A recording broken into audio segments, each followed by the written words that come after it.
Pride and Prejudice, by Jane Austen. Chapter 36.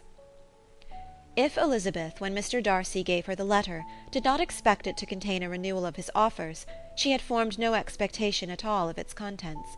But such as they were, it may well be supposed how eagerly she went through them, and what a contrariety of emotion they excited. Her feelings, as she read, were scarcely to be defined. With amazement did she first understand that he believed any apology to be in his power, and steadfastly was she persuaded that he could have no explanation to give which a just sense of shame would not conceal. With a strong prejudice against everything he might say, she began his account of what had happened at Netherfield. She read with an eagerness which hardly left her power of comprehension, and from impatience of knowing what the next sentence might bring, was incapable of attending to the sense of the one before her eyes. His belief of her sister's insensibility she instantly resolved to be false, and his account of the real, the worst objections to the match, made her too angry to have any wish of doing him justice. He expressed no regret for what he had done which satisfied her. His style was not penitent, but haughty. It was all pride and insolence. But when this subject was succeeded by his account of Mr. Wickham, when she read with somewhat clearer attention a relation of events which, if true, must overthrow every cherished opinion of his worth, and which bore so alarming an affinity to his own history of himself, her feelings were yet more acutely painful and more difficult of definition. Astonishment, apprehension, and even horror oppressed her. She wished to discredit it entirely, repeatedly exclaiming, "This must be false! This cannot be! This must be the grossest falsehood!" And when she had gone through the whole letter, though scarcely knowing anything of the last page or two, put it hastily away, protesting that she would not regard it, that she would never look in it again. In this perturbed state of mind, with thoughts that could not rest on anything, she walked on, but it would not do. In half a minute the letter was unfolded again, and collecting herself as well as she could, she again began the mortifying perusal of all that related to Wickham, and commanded herself so far as to examine the meaning of every sentence. The account of his connection with the Pemberley family was exactly what he had related himself, and the kindness of the late Mr. Darcy, though she had not before known its extent, agreed equally well with his own words. So far each recital confirmed the other, but when she came to the will, the difference was great. What Wickham had said of the living was fresh in her memory, and as she recalled his very words, it was impossible not to feel that there was gross duplicity on one side or the other, and for a few moments she flattered herself that her wishes did not err. But when she read and re-read with the closest attention the particulars immediately following of Wickham's resigning all pretences to the living, of his receiving in lieu so considerable a sum as £3,000, again was she forced to hesitate. She put down the letter, weighed every circumstance with what she meant to be impartiality, deliberated on the probability of each statement, but with little success. On both sides it was only assertion. Again she read on, but every line proved more clearly that the affair, which she had believed it impossible that any contrivance could so represent as to render Mr. Darcy's conduct in it less than infamous, was capable of a turn which must make him entirely blameless throughout the whole. The extravagance and general profligacy which he scrupled not to lay at Mr. Wickham's charge exceedingly shocked her, the more so as she could bring no proof of its injustice. She had never heard of him before his entrance into the Blankshire militia, in which he had engaged at the persuasion of the young man who, on meeting him accidentally in town, had there renewed a slight acquaintance. Of his former way of life nothing had been known in Hertfordshire but what he told himself. As to his real character, had information been in her power, she had never felt a wish of inquiring. His countenance, voice, and manner had established him at once in the possession of every virtue. She tried to recollect some instance of goodness, some undistinguished trait of integrity or benevolence, that might rescue him from the attacks of Mr. Darcy, or at least, by the predominance of virtue, atone for those casual errors under which she would endeavour to class what Mr. Darcy had described as the idleness and vice of many years' continuance. But no such recollection befriended her. She could see him instantly before her, in every charm of air and address, but she could remember no more substantial good than the general approbation of the neighbourhood, and the regard which his social powers had gained him in the mess. After pausing on this point a considerable while, she once more continued to read. But alas!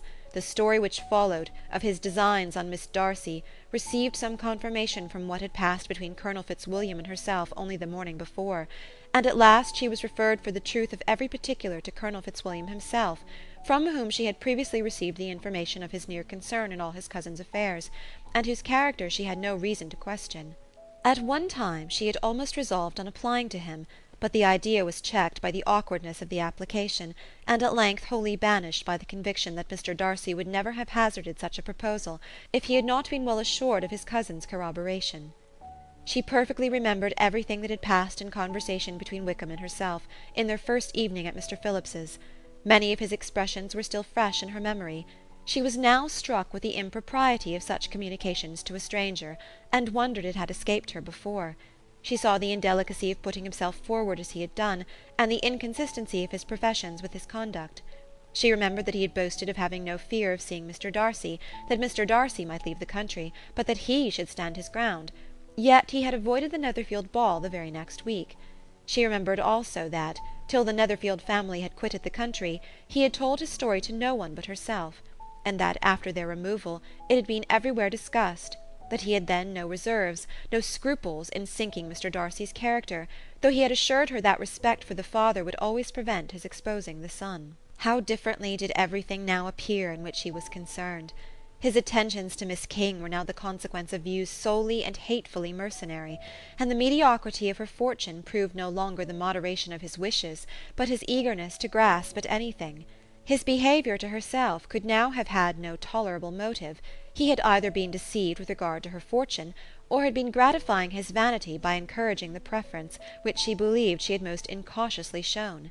Every lingering struggle in his favour grew fainter and fainter, and in farther justification of Mr. Darcy, she could not but allow Mr. Bingley, when questioned by Jane, had long ago asserted his blamelessness in the affair, that proud and repulsive as were his manners, she had never, in the whole course of their acquaintance, an acquaintance which had latterly brought them much together, and given her a sort of intimacy with his ways, seen anything that betrayed him to be unprincipled or unjust, anything that spoke him of irreligious or immoral habits, that among his own connections he was esteemed and valued, that even Wickham had allowed him merit as a brother, and that she had often heard him speak so affectionately of his sister as to prove him capable of some amiable feeling, that had his actions been what Mr. Wickham represented them, so gross a violation of everything right could hardly have been concealed from the world, and that friendship between a person capable of it and such an amiable man as Mr. Bingley was incomprehensible. She grew absolutely ashamed of herself. Of neither Darcy nor Wickham could she think without feeling she had been blind, partial, prejudiced, absurd. "How despicably have I acted!" she cried. "I who prided myself on my discernment, I who have valued myself on my abilities, who have often disdained the generous candour of my sister, and gratified my vanity in useless or blamable mistrust. How humiliating is this discovery! Yet how just a humiliation! Had I been in love, I could not have been more wretchedly blind. But vanity, not love, has been my folly. Pleased with the preference of one, and offended by the neglect of the other, on the very beginning of our acquaintance, I have courted prepossession and ignorance, and driven reason away, where either were concerned. Till this moment I never knew myself." From herself to Jane, from Jane to Bingley, her thoughts were in a line which soon brought to her recollection that Mr. Darcy's explanation there had appeared very insufficient, and she read it again. Widely different was the effect of a second perusal. How could she deny that credit to his assertions in one instance which she had been obliged to give it in the other? He declared himself to be totally unsuspicious of her sister's attachment, and she could not help remembering what Charlotte's opinion had always been. Neither could she deny the justice of his description of Jane. She felt that Jane's feelings, though fervent, were little displayed, and that there was a constant complacency in her air and manner not often united with great sensibility. When she came to that part of the letter in which her family were mentioned in terms of such mortifying yet merited reproach, her sense of shame was severe. The justice of the charge struck her too forcibly for denial, and the circumstances to which he particularly alluded as having passed at the Netherfield ball, and as confirming all his first disapprobation, could not have made a stronger impression on his mind than on hers. The compliment to herself and her sister was not unfelt. It soothed but could not console her for the contempt which had thus been self-attracted by the rest of her family, and as she considered that Jane's disappointment had in fact been the work of her nearest relations, and reflected how materially the credit of both must be hurt by such impropriety of conduct, she felt depressed beyond anything she had ever known before. After wandering along the lane for 2 hours, giving way to every variety of thought, to reconsidering events, determining probabilities, and reconciling herself, as well as she could, to a change so sudden and so important, fatigue, and a recollection of her long absence, made her at length return home, and she entered the house with the wish of appearing cheerful as usual, and the resolution of repressing such reflections as must make her unfit for conversation. She was immediately told that the 2 gentlemen from Rosings had each called during her absence, Mr. Darcy only for a few minutes to take leave, but that Colonel Fitzwilliam had been sitting with them at least an hour, hoping for her return, and almost resolving to walk after her till she could be found. Elizabeth could but just affect concern in missing him. She really rejoiced at it. Colonel Fitzwilliam was no longer an object. She could think only of her letter. End of chapter 36.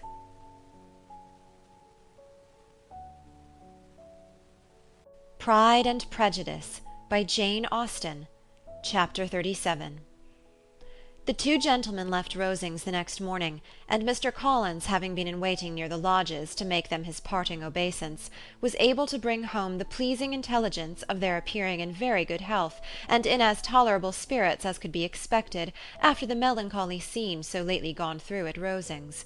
To Rosings he then hastened, to console Lady Catherine and her daughter, and on his return brought back, with great satisfaction, a message from her ladyship, importing that she felt herself so dull as to make her very desirous of having them all to dine with her. Elizabeth could not see Lady Catherine without recollecting that, had she chosen it, she might by this time have been presented to her as her future niece, nor could she think, without a smile, of what her ladyship's indignation would have been. What would she have said? How would she have behaved? Were questions with which she amused herself. Their first subject was the diminution of the Rosings party.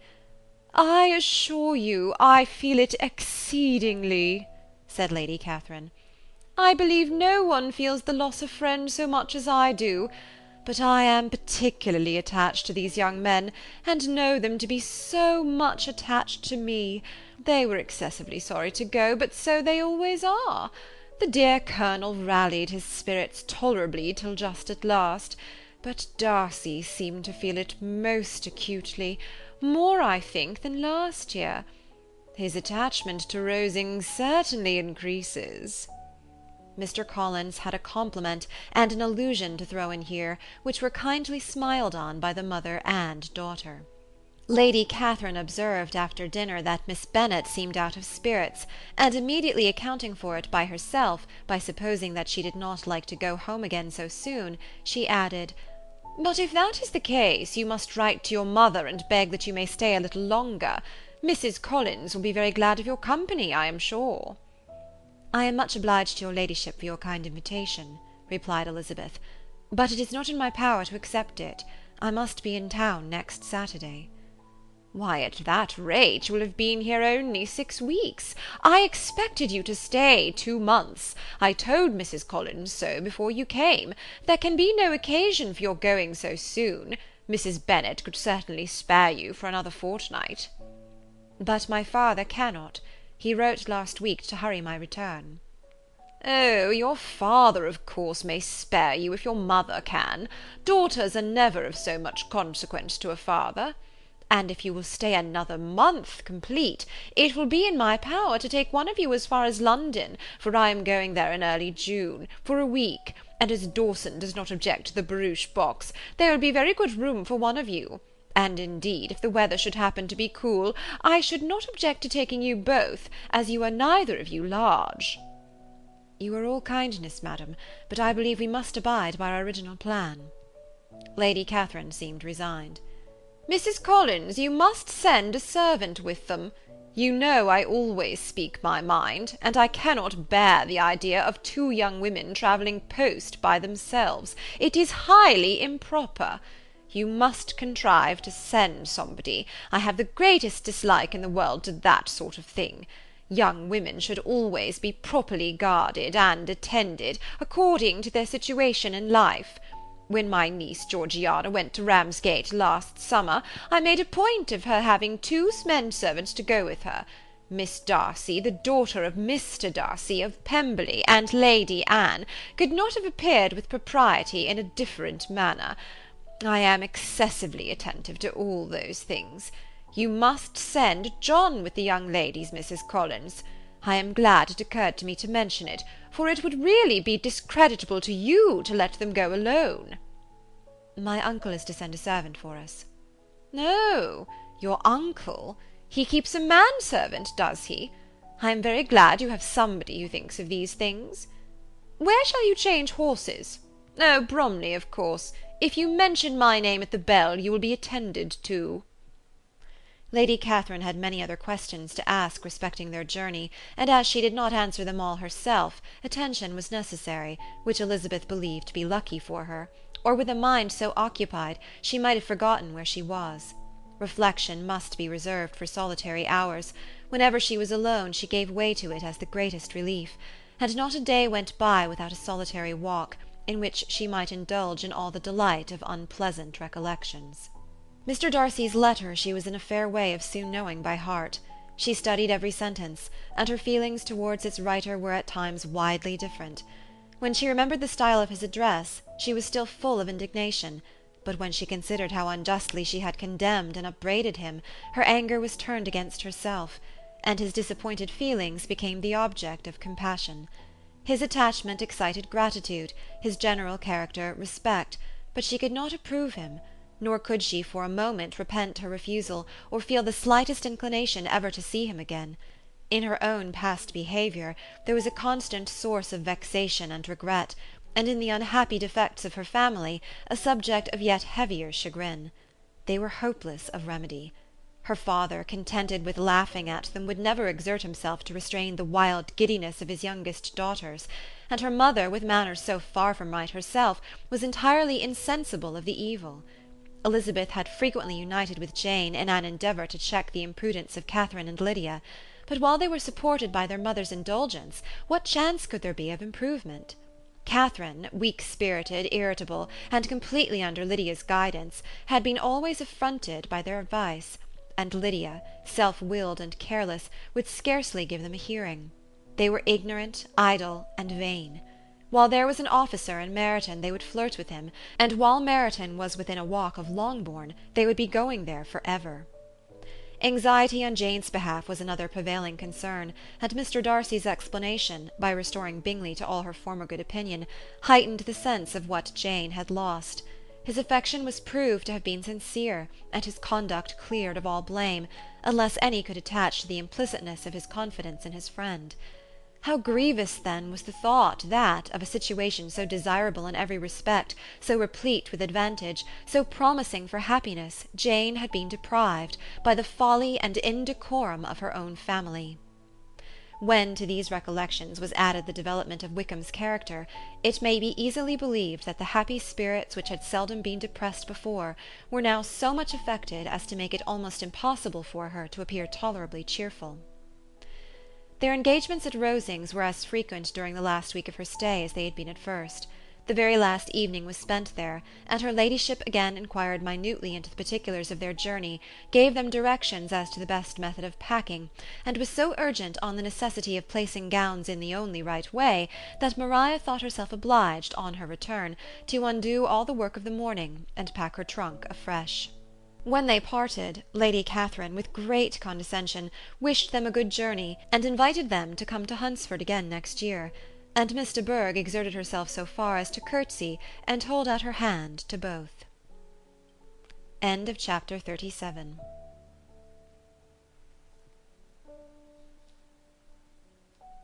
Pride and Prejudice, by Jane Austen. Chapter 38. On Saturday morning Elizabeth and Mr. Collins met for breakfast a few minutes before the others appeared, and he took the opportunity of paying the parting civilities which he deemed indispensably necessary. "I know not, Miss Elizabeth," said he, "whether Mrs. Collins has yet expressed her sense of your kindness in coming to us, but I am very certain you will not leave the house without receiving her thanks for it. The favour of your company has been much felt, I assure you. We know how little there is to tempt any one to our humble abode. Our plain manner of living, our small rooms and few domestics, and the little we see of the world, must make Hunsford extremely dull to a young lady like yourself, but I hope you will believe us grateful for the condescension, and that we have done everything in our power to prevent your spending your time unpleasantly." Elizabeth was eager with her thanks and assurances of happiness. She had spent 6 weeks with great enjoyment, and the pleasure of being with Charlotte, and the kind attentions she had received, must make her feel the obliged. Mr. Collins was gratified, and with a more smiling solemnity replied, "It gives me great pleasure to hear that you have passed your time not disagreeably. We have certainly done our best, and most fortunately having it in our power to introduce you to very superior society, and from our connection with Rosings, the frequent means of varying the humble home scene, I think we may flatter ourselves that your Hunsford visit cannot have been entirely irksome. Our situation with regard to Lady Catherine's family is indeed the sort of extraordinary advantage and blessing which few can boast. You see on what a footing we are, you see how continually we are engaged there. In truth, I must acknowledge that, with all the disadvantages of this humble parsonage, I should not think any one abiding in it an object of compassion, while they are sharers of our intimacy at Rosings." Words were insufficient for the elevation of his feelings, and he was obliged to walk about the room, while Elizabeth tried to unite civility and truth in a few short sentences. "You may, in fact, carry a very favourable report of us into Hertfordshire, my dear cousin. I flatter myself, at least, that you will be able to do so. Lady Catherine's great attentions to Mrs. Collins you have been a daily witness of, and altogether I trust it does not appear that your friend has drawn an unfortunate...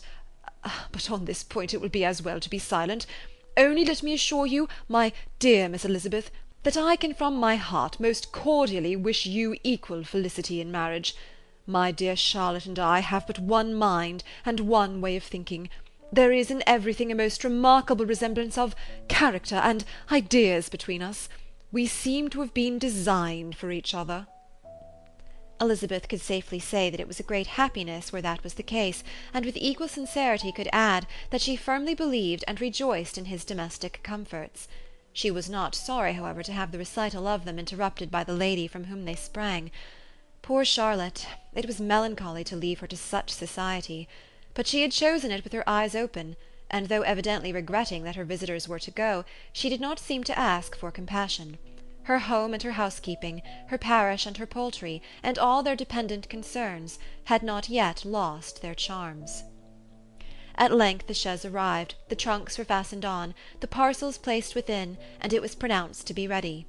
After an affectionate parting between the friends, Elizabeth was attended to the carriage by Mr. Collins, and as they walked down the garden he was commissioning her with his best respects to all her family, not forgetting his thanks for the kindness he had received at Longbourn in the winter, and his compliments to Mr. and Mrs. Gardiner, though unknown. He then handed her in, Maria followed, and the door was on the point of being closed, when he suddenly reminded them, with some consternation, that they had hitherto forgotten to leave any message for the ladies at Rosings. "But," he added, "you will of course wish to have your humble respects delivered to them, with your grateful thanks for their kindness to you while you have been here." Elizabeth made no objection. The door was then allowed to be shut, and the carriage drove off. "Good gracious!" cried Maria, after a few minutes' silence. "It seems but a day or two since we first came, and yet how many things have happened!"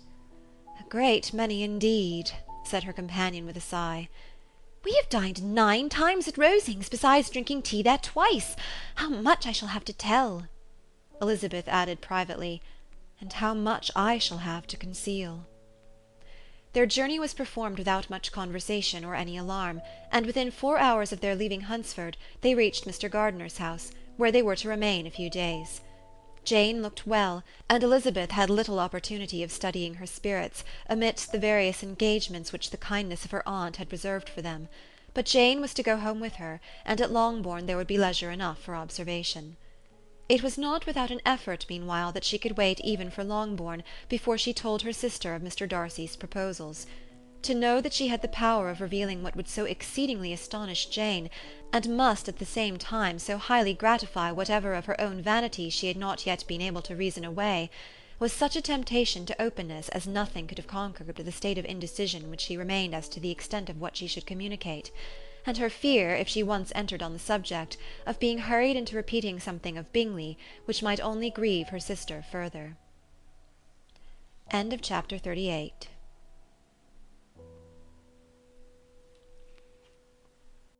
Pride and Prejudice by Jane Austen. Chapter 39. It was the second week in May, in which the three young ladies set out together from Gracechurch Street for the town of Blank, in Hertfordshire, and as they drew near the appointed inn where Mr. Bennett's carriage was to meet them, they quickly perceived, in token of the coachman's punctuality, both Kitty and Lydia looking out of a dining-room upstairs. These two girls had been above an hour in the place, happily employed in visiting an opposite milliner, watching the sentinel on guard, and dressing a salad and cucumber. After welcoming their sisters, they triumphantly displayed a table set out with such cold meat as an inn larder usually affords, exclaiming, "Is not this nice? Is not this an agreeable surprise?" "And we mean to treat you all," added Lydia, "but you must lend us the money, for we have just spent ours at the shop out there." Then showing her purchases, "Look here, I've bought this bonnet. I do not think it is very pretty, but I thought I might as well buy it as not. I shall pull it to pieces as soon as I get home, and see if I can make it up any better." And when her sisters abused it as ugly, she added with perfect unconcern, "Oh, but there were 2 or 3 much uglier in the shop, and when I have bought some prettier coloured satin to trim it with fresh, I think it will be very tolerable. Besides, it will not much signify what one wears this summer, after the Blankshire have left Meryton, and they are going in a fortnight." "Are they indeed?" cried Elizabeth with the greatest satisfaction. "They are going to be encamped near Brighton, and I do so want papa to take us all there for the summer. It would be such a delicious scheme, and I dare say it would cost hardly anything at all. Mamma would like to go too, of all things. Only think what a miserable summer else we shall have." Yes, thought Elizabeth, that would be a delightful scheme indeed, and completely do for us at once. Good heaven! Brighton, and a whole campful of soldiers to us, who have been overset already by one poor regiment of militia and the monthly balls of Meryton. "Now I have got some news for you," said Lydia, as they sat down at table. "What do you think? It is excellent news, capital news, and about a certain person we all like." Jane and Elizabeth looked at each other, and the waiter was told he need not stay. Lydia laughed and said, "Ay, that is just like your formality and discretion. You thought the waiter must not hear, as if he cared. I dare say he often hears worse things said than I am going to say. But he is an ugly fellow. I am glad he's gone. I never saw such a long chin in my life. Well, but now for my news. It is about dear Wickham. Too good for the waiter, is it not? There is no danger of Wickham's marrying Mary King. There's for you. She is gone down to her uncle at Liverpool, gone to stay. Wickham is safe." "And Mary King is safe," added Elizabeth, "safe from a connection imprudent as to fortune." "She is a great fool for going away if she liked him." "But I hope there is no strong attachment on either side," said Jane. "I am sure there is not on his. I will answer for it, he never cared 3 straws about her. Who could, about such a nasty, freckled little thing?" Elizabeth was shocked to think that, however incapable of such coarseness of expression herself, the coarseness of the sentiment was little other than her own breast had harboured and fancied liberal. As soon as all had ate, and the elder ones paid, the carriage was ordered, and after some contrivance, the whole party, with all their boxes, work-bags, and parcels, and the unwelcome addition of Kitty and Lydia's purchases, were seated in it. "How nicely we are all crammed in!" cried Lydia. "I am glad I bought my bonnet, if it is only for the fun of having another bandbox. Well, now let us be quite comfortable and snug, and talk and laugh all the way home. And in the first place, let us hear what has happened to you all since you went away. Have you seen any pleasant men? Have you had any flirting? I was in great hopes that one of you'd have got a husband before you came back. Jane will be quite an old maid soon, I declare. She's almost 23. Lord, how ashamed I should be of not being married before 23. My Aunt Phillips wants you so to get husbands, you can't think. She says Lizzie had better have taken Mr. Collins, but I do not think there would have been any fun in it. Lord, how I should like to be married before any of you, and then I would chaperone you about to all the balls. Dear me, we had such a good piece of fun the other day at Colonel Forster's. Kitty and me were to spend the day there, and Mrs. Forster promised to have a little dance in the evening. By the by, Mrs. Forster and me are such friends, and so she asked the 2 Harringtons to come, but Harriet was ill, and so Pen was forced to come by herself. And then what do you think we did? We dressed up Chamberlain in women's clothes on purpose to pass for a lady. Only think what fun! Not a soul knew of it but Colonel and Mrs. Forster and Kitty and me, except my aunt, for we were forced to borrow one of her gowns, and you cannot imagine how well he looked.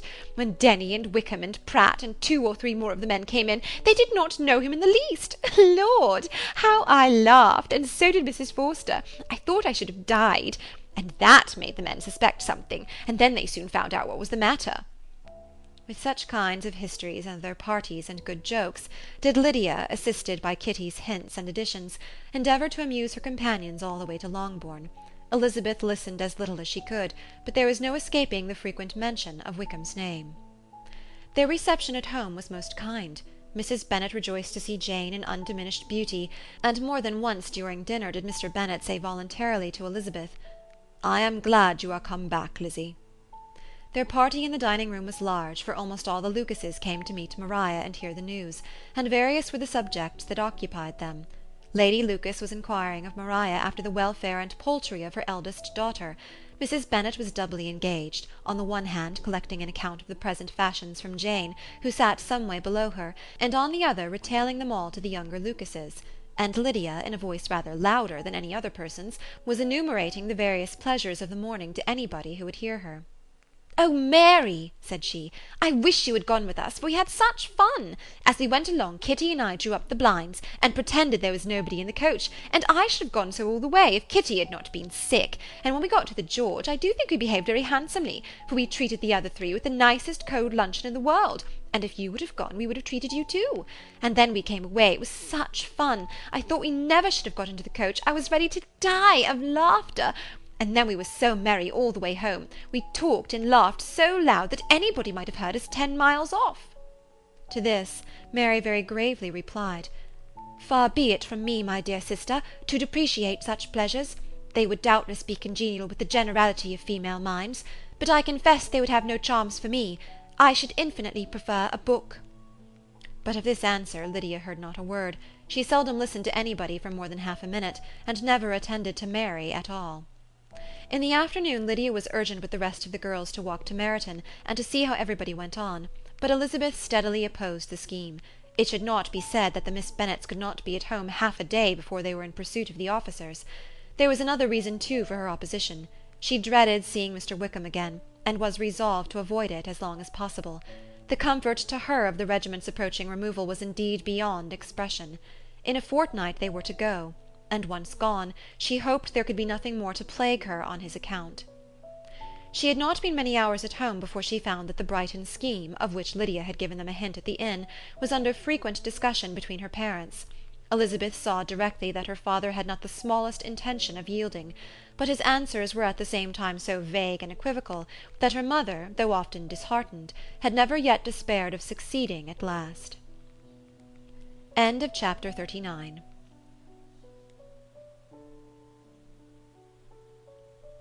Pride and Prejudice, by Jane Austen.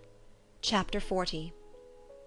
Elizabeth's impatience to acquaint Jane with what had happened could no longer be overcome, and at length, resolving to suppress every particular in which her sister was concerned, and preparing her to be surprised, she related to her the next morning the chief of the scene between Mr. Darcy and herself. Miss Bennet's astonishment was soon lessened by the strong sisterly partiality which made any admiration of Elizabeth appear perfectly natural, and all surprise was shortly lost in other feelings. She was sorry that Mr. Darcy should have delivered his sentiments in a manner so little suited to recommend them, but still more was she grieved for the unhappiness which her sister's refusal must have given him. "His being so sure of succeeding was wrong," said she, "and certainly ought not to have appeared, but consider how much it must increase his disappointment." "Indeed," replied Elizabeth, "I am heartily sorry for him, but he has other feelings which will probably soon drive away his regard for me. You do not blame me, however, for refusing him?" "Blame you? Oh, no." "But you blame me for having spoken so warmly of Wickham?" "No, I do not know that you were wrong in saying what you did." "But you will know it when I tell you what happened the very next day." She then spoke of the letter, repeating the whole of its contents as far as they concerned George Wickham. What a stroke was this for poor Jane!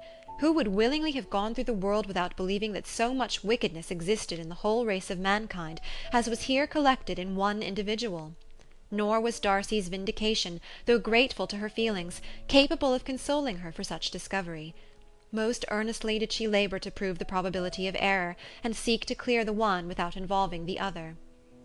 "This will not do," said Elizabeth. "You will never be able to make both of them good for anything. Take your choice, but you must be satisfied with only one.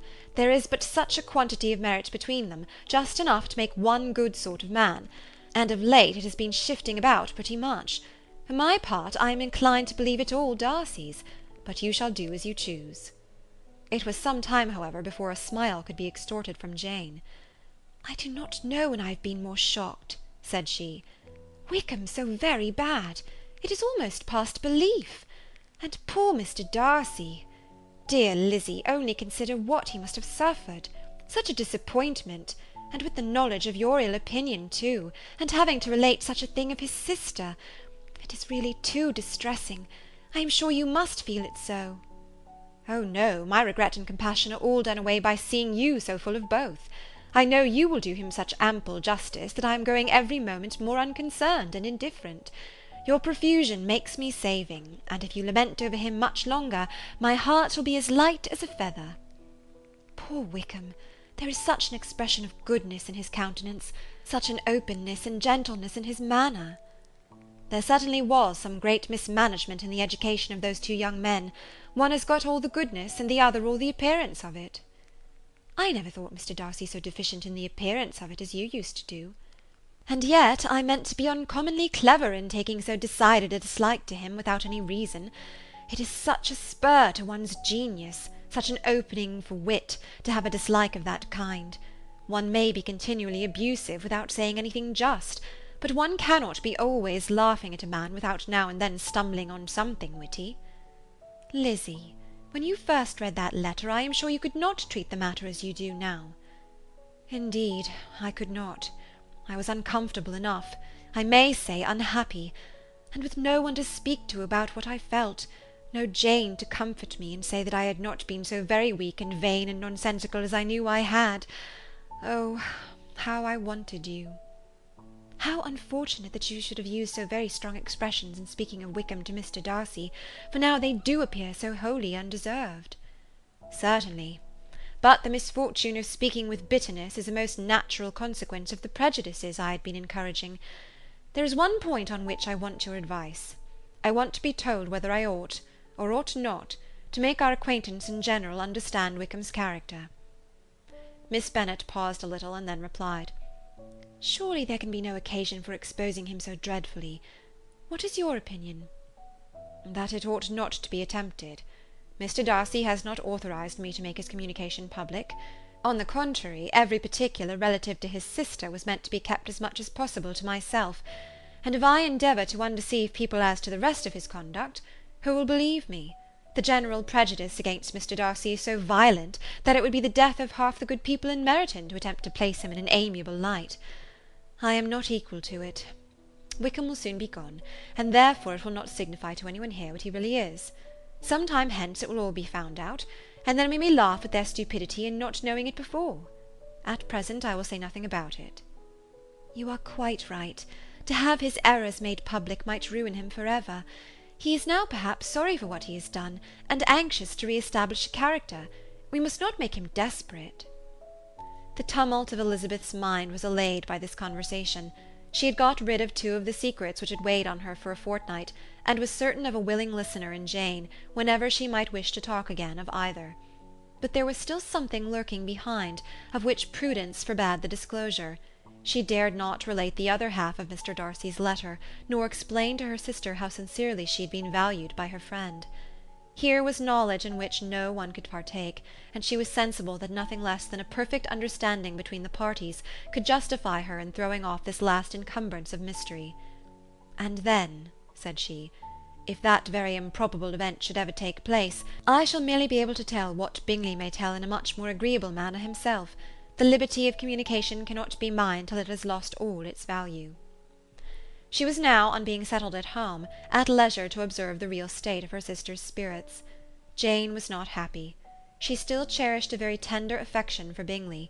Having never even fancied herself in love before, her regard had all the warmth of first attachment, and from her age and disposition, greater steadiness than most first attachments often boast, and so fervently did she value his remembrance, and prefer him to every other man, that all her good sense, and all her attention to the feelings of her friends, were requisite to check the indulgence of those regrets which must have been injurious to her own health and their tranquillity. "Well, Lizzy," said Mrs. Bennet one day, "what is your opinion now of this sad business of Jane's? For my part, I am determined never to speak of it again to anybody. I told my sister Phillips so the other day, but I cannot find out that Jane saw anything of him in London. Well, he is a very undeserving young man, and I do not suppose there's the least chance in the world of her ever getting him now. There is no talk of him coming to Netherfield again in the summer, and I have inquired of everybody, too, who is likely to know." "I do not believe he will ever live at Netherfield any more." "Oh, well, it is just as he chooses. Nobody wants him to come. Though I shall always say he used my daughter extremely ill, and if I was her I would not have put up with it. Well, my comfort is, I am sure Jane will die of a broken heart, and then he will be sorry for what he has done." But Elizabeth could not receive comfort from any such expectation, and she made no answer. "Well, Lizzy," continued her mother soon afterwards, "so the Collinses live very comfortable, do they? Well, well, I only hope it will last. And what sort of table do they keep? Charlotte is an excellent manager, I dare say. If she is half as sharp as her mother, she is saving enough. There is nothing extravagant in their housekeeping, I dare say." "No, nothing at all." "A great deal of good management, depend upon it. Yes, yes, they will take care not to outrun their income. They will never be distressed for money. Well, much good may it do them.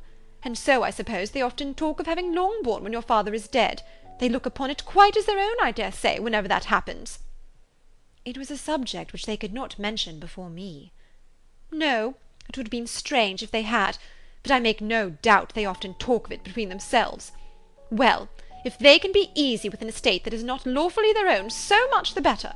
I should be ashamed of having one that was only entailed on me." End of chapter 40.